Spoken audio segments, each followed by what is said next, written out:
Larson, I'm Maggie's neighbor, but I think you should interview first my husband, who was probably here, who has known her the longest. Yes, ma'am. I am Bob Gooding, and I want to tell you what, among other things, Lola is a clog dancer. Maggie is in the contest of being a clog dancer. We did not win it, but we did sure try. And clog dancing with her supervisor, who was Roberta, and she was, they were both working at UCSD Library at the time. This is well over 35 years ago. So among other things, Maggie is a clog dancer and a good one. She was in a contest. Thank you, sir. That's a great story. And we have another one here. Thank you. My name is Ann Patton, and for many years I was a volunteer for the city of Encinitas, and many years served on the planning commission. This is how I got to know Maggie, but Maggie and I were not always on the same side of the fence. And I began to know her when I ran into her at Planned Parenthood events.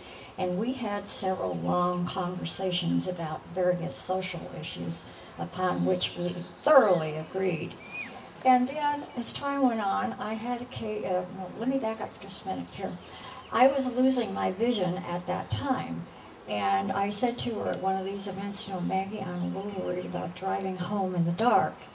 And she said, don't worry about it, I will lead you. So Maggie got into her car, and I followed her, and all the way home. Bless your heart, Maggie. And then later on, I got to work with her on a political matter, which involved a big project for the city of Encinitas, which didn't come about. But I got to know Maggie then, and I admired the way she thought. She thought out of the box. And we spent several hours on the phone cogitating about what we were going to do next and what we were going to do next. And I even recall when we were leaving a meeting one day, looking in the back of her car, and there was this big iguana. What was his name? Donovan? I was so surprised. But then I realized, there is something about Maggie, and you've all touched on it here today. And I felt it too. It's just an energy she has. And then I realized, Maggie is magical.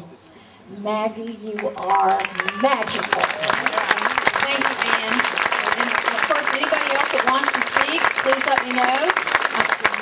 Excuse me. Oh, Pam wants to do something, and then Dave Roberts is next, and I see a hand over here. This is for a friend of Maggie's from a long time. She's an author. She's done a lot of dummy books on employment and careers, and believe me, it takes much more than a dummy to write those books. These are some comments from a fellow animal lover, from Joyce Lane Kennedy. This is what she said.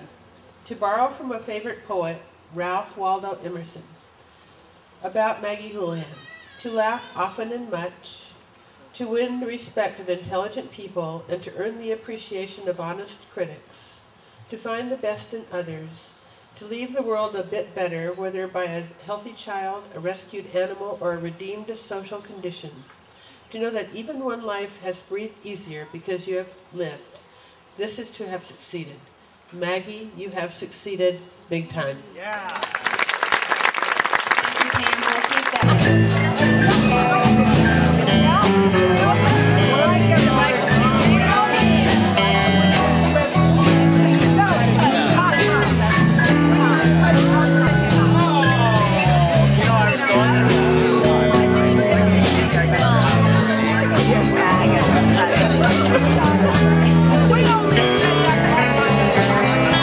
Texas John Scott now, getting a little slogans with it.